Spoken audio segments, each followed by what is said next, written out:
Salam, hər vaxtınız xeyir olsun. Mən hüquqşünas Rahib Eyvazov. Deməli, bir məsələni sizin diqqətinizə çatdırıram. Çünki bu məsələ bu gün bir çoxlarını narahat eləyir. Qadın boşanan zaman qızıllarının aqibəti necə olacaq? Bir də görürsən ki, məsələn, qaynana və yaxud da ki, qaynata, daha çox qaynana bir də görürsünüz ki, iddia edir ki, cehizlər bizdə qalmalıdır və qaytarmırlar. Belə bir iddia qaldırırlar.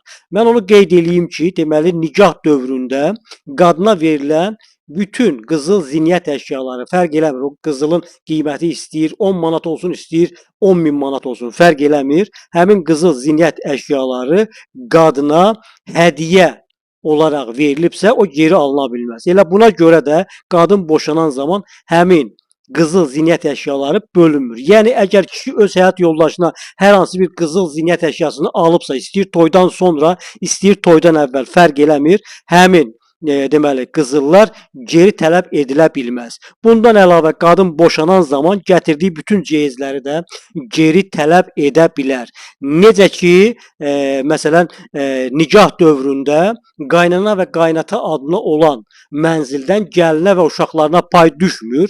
O zaman gəlinə və uşaqlara pay düşür ki, həmin mənzil istər alınan zaman, istər fərdi yaşayış evi kimi tikilən zaman birgə nikah dövründə, yəni ər və arvadın qazancı hesabına tikilsin. Bax, o zaman həm gəlinə, həm də uşaqlara oradan pay düşür.